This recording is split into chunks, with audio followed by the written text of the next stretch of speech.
What's up, everybody? I'm back again with, of course, another Top 5 Thursday. This one is courtesy of Derek Rocket. I think that's how you pronounce your name on Facebook. I don't actually know your real name yet. Maybe it actually is Derek Rocket, but I know prior it was like Day Bones or something like that.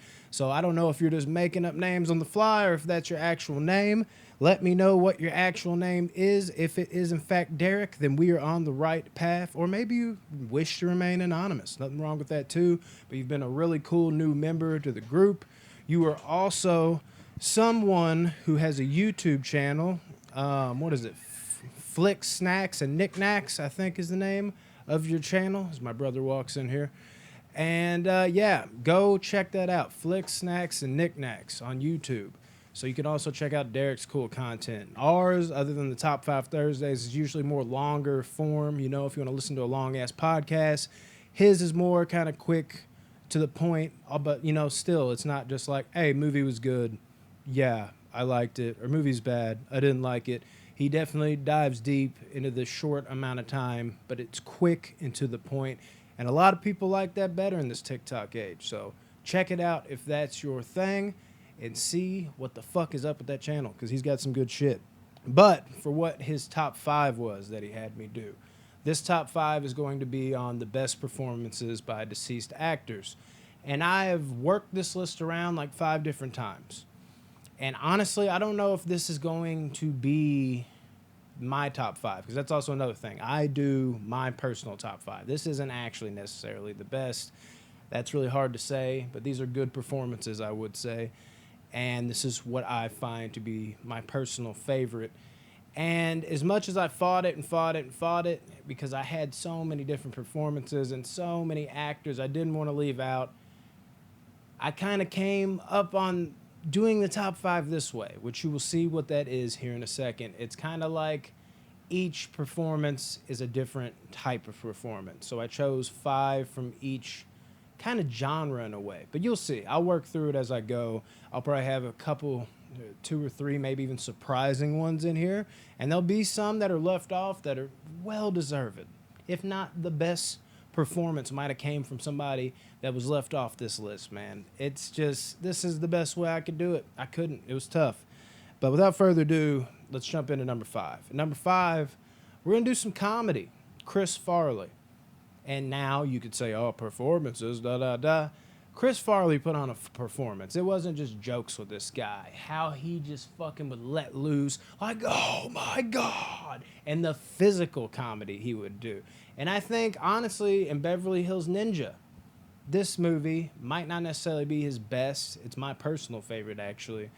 But a lot of people would say Tommy Boy. But for me, I think in this one, you get the widest array of that. And you see that because of Haru, which is Chris Farley's character, is just balls to the wall in this movie. Not only is Chris Farley balls to the wall with his crazy just outbursts like he normally is, he's also doing like the crazy cartwheels, showing off some pretty good moves that you can tell is him at the end when he finally becomes the great white ninja and, you know, the prophecy's fulfilled. He's out there throwing like jumping spin kicks and shit, and it just makes you appreciate and love who Chris Farley was even more, because as big as he was, not just as a comedic actor, but literally as big as he was, because he's always a really big, heavier set dude, he could just move around like somebody that was a buck 80. You know what I mean? It was just wild to see. And every time I watch Beverly Hills Ninja, dude, there's something about it. It's not necessarily an emotional movie, but I feel for Chris Farley as he's trying his hardest. You know, we all can relate to that in a way, to just help in every way he can, but every moment he ends up hurting every time he tries to help, whether it's with his brother Gobei, played, of course, by the great Robin Shao from Mortal Kombat, or just, you know, his main sensei or his father. Like, every step of the way, he just tries to do what's right, and he always messes it up. We all have felt that in some way, and he's just such a lovable character in that movie, and I love his performance as Haru. Just well-balanced as can be for a comedy, and again, the outbursts and the fucking physical comedy acting he did in that movie, some of the moves he showed off. I'm going to give this one to Chris Farley at number 5, and that's my comedy portion. At number 4, throw a curveball at you here. Paul Walker. Oh my God, we talking about Fast and the Furious? No, we're talking about the underrated movie Running Scared. Yes, Running Scared. A lot of people missed out on this movie. Every time you hear about Paul Walker, Vin Diesel, you think about Fast and the Furious, you think about other one-off movies that they have done. But I always say a man apart for Vin Diesel and Running Scared for Paul Walker. I think it shows off their best, most likable, like lead roles that most people don't talk about. Running Scared is a packed movie. The stuff that happens within the movie is almost horror genre because they find out there's these fucking boys. This is more Vera Farminga's part. There's these boys that are getting kidnapped by this family that's super fucking creepy.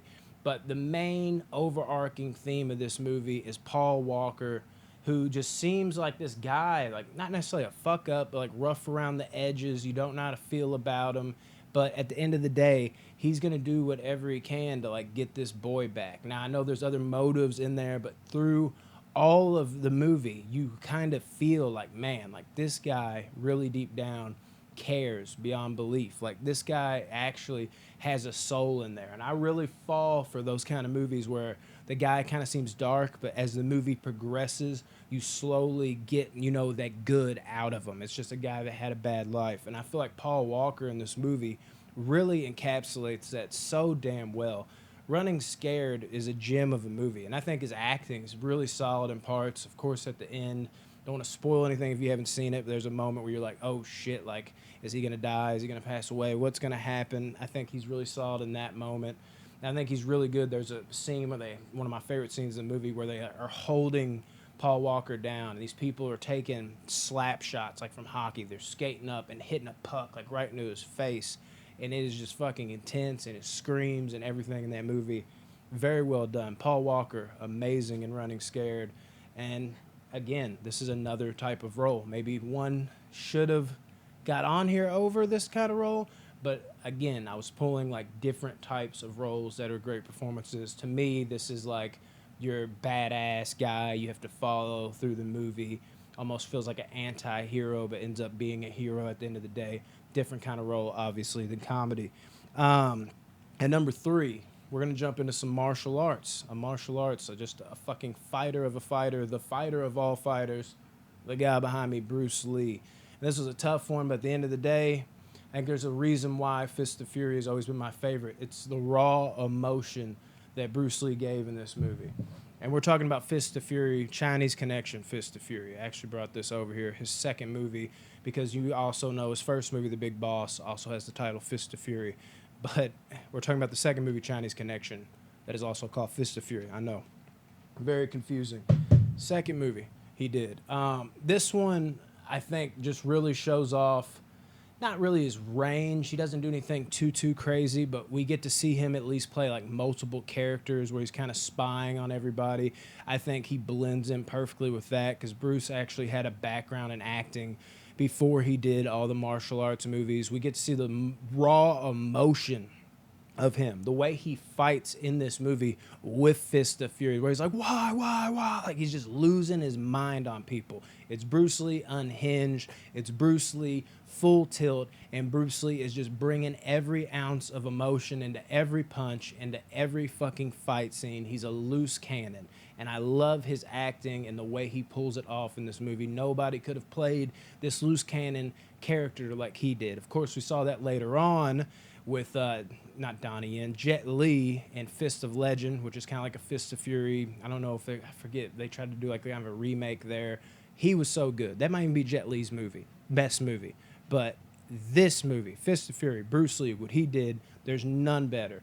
The emotion that he fought with in this movie, little things he does, like little quirks, like all that fighting he did, all that emotion he put into every punch, every kick, every fucking patented crazy move that Bruce Lee can do. When he finally beats the last person, he lets out, he literally jumps out of a window and is like, ah! And the screaming dies down. And as it dies down, you can just see this look of clarity wash over his face. And he kind of drops his shoulders like he's about to fall to his knees, like I've done it. And then he goes out on top, just fucking doing a flying kick at the cops. You know, freeze frames. It has that patented fucking not patented, just that music from the movie, bump bump. Like, and they're fucking lighting them up. You just hear the guns go off. Went out like a G. That performance by Bruce Lee, amazing. So we're gonna throw a martial arts actor into this movie. See, 3 different phases. Then at number 2, we're gonna go with Heath Ledger and The Dark Knight. It was too hard pressed to leave him off of this, man. I would look at his roles in movies like 10 Things I Hate About You, for instance. We'll just use that. I watched that recently, and I watched that, and because I also watched Dark Knight recently. It's always one that just pops in. Like, even if I'm not trying to, I'm like, fuck, I'm watching this movie again. Not that that's a bad thing, but I've always found myself rewatching this movie because Heath Ledger is so electric. But he just seems like a completely different person. He literally transformed. His voice in the movie. Like, when I'm watching the Things I Hate About You, I'm like, how does that voice turn into this voice? Have you seen the Batman? Have you seen him? Like, this, I can't do a great impression, but it's just fucking bananas, man. I can't get enough of it. It's so fucking good. I love every second of his performance in this movie. And I've even seen some people as far to say, you know, like, oh, I think it's a little overrated because he passed away. I've seen that before, too, with certain actors. This is not the case in this movie. He is absolutely, utterly phenomenal as, you know, the Joker in this movie. He's fucking great. He's beyond amazing. I cannot get enough of Heath Ledger in this flick. 100% deserves every bit of recognition that he got. All right, and then at number 1, you know, you might expect someone else here. And by the way, Heath Ledger is like, you know, the villain role. That's another separate type of role for that one. And then number 1, we have to save drama for last because that's where you get your best performance. And a lot of people would probably think I'm going Robin Williams here. And that really hurts me that I did not get to go Robin Williams here because I think he has the best performances out of everybody.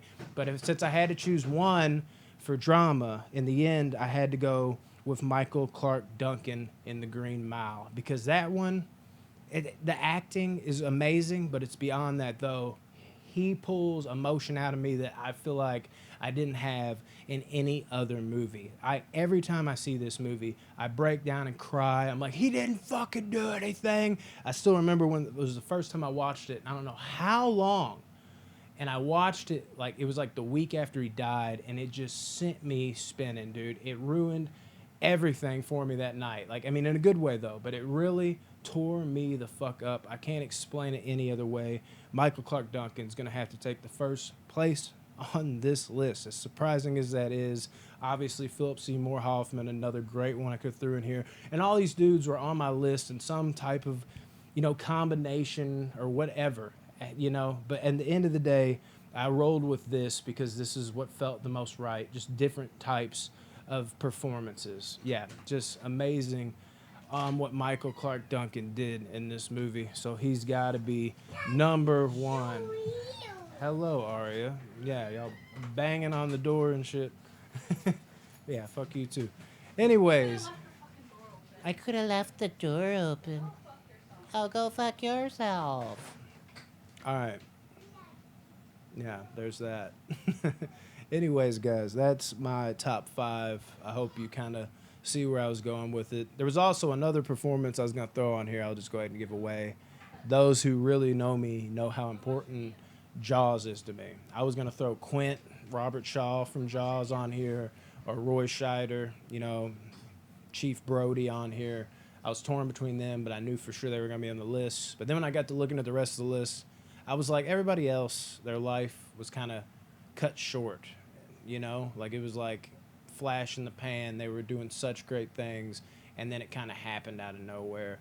I can't exactly remember when Robert Shaw passed, but I think it was definitely later in life. He was obviously older already, or pretty old in Jaws, and then I know Scheider lived to live a pretty long life as well, so that's why that got cut. But I mean, yeah, tough, man. But yeah, Derek, great, you know, suggestion here. I was thinking about doing it last week, I think, when you suggested it, but at the end of the day, I chose something else, and there were some other ones that people suggested that I was like this close to doing too, but at the end of the day, I always say, doesn't always happen this way. I know I'm rhyming, and that's okay. I don't know what's going on right now. But that was like not even planned. I was like, I can't stop rhyming. damn, that rapper just comes out of me. But at the end of the day, I always say, I'm going to end it right there though, that if you put in something the week prior and you bring it back, usually I'll make that take precedent because you had already, was like, hey, do this, It's not brand new like the rest of them. So you went out there. And again, man, I appreciate you for joining the group. And yeah, man, check out his YouTube channel. Flick Snacks and Knickknacks, I believe it's called. I really hope I didn't butcher that for you. But yeah, I'm almost 100% positive that's it. Anyways, guys, love y'all. Keep up the good work. Peace.